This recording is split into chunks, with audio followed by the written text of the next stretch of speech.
Let's go live now to the member for Kennedy, Bob Katter. Bob, thank you for your time. It's an area you've represented for so long. It knows about natural disasters. Can you give our viewers a sense of what you've seen and the extent of the damage that has been inflicted upon your region? I heard the Mayor say, you know, this is the worst cyclone ever. I mean, the towering ignorance of these people is extraordinary. I mean, this is really mild compared with the 29 cyclone or Larry. It's hardly a cyclone at all. But, you know, that's piece debris. It was just at my feet. That was 20 foot above my head 24 hours ago. I'm under 24 foot of water where I'm standing now. But that's by no means the worst cyclone. Far from it. But all of our communications are cut. I've got Les Blennerhassett here. They cut a lot of Australia's fruit and vegetables, a significant proportion. Our major growing area up on the Atherton Tablelands, Mareeba, is completely cut off. All three pathways to the coast are all cut yet again. One little tiny tunnel and we've got open ground forever.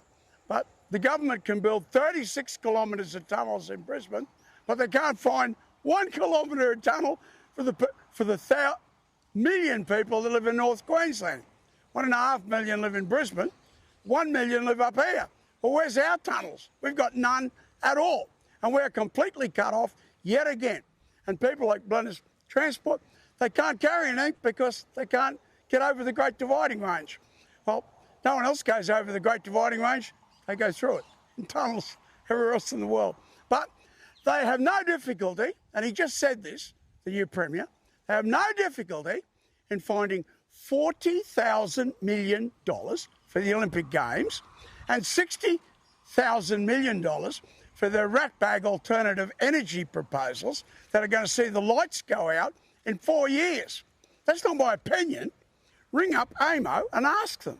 So it's $100,000 million in two one-off items from a budget of $55,000 million.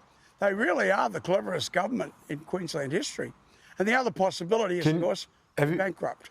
That's the other possibility. Bob Katter, have you got any update on how many of your constituents are cut off now by the floods post-Cyclone Jasper? Yeah. As far as I can make out, there are 60,000 up on the Tablelands. We just heard from north of Cairns. There'd be another 20,000 there, I suppose. So there'd be the best part of 100,000 people are cut off as we speak. And our produce that we need to get to market is going to rot in the field. We're talking here about maybe $700 or $800 million worth of produce that they can't get out.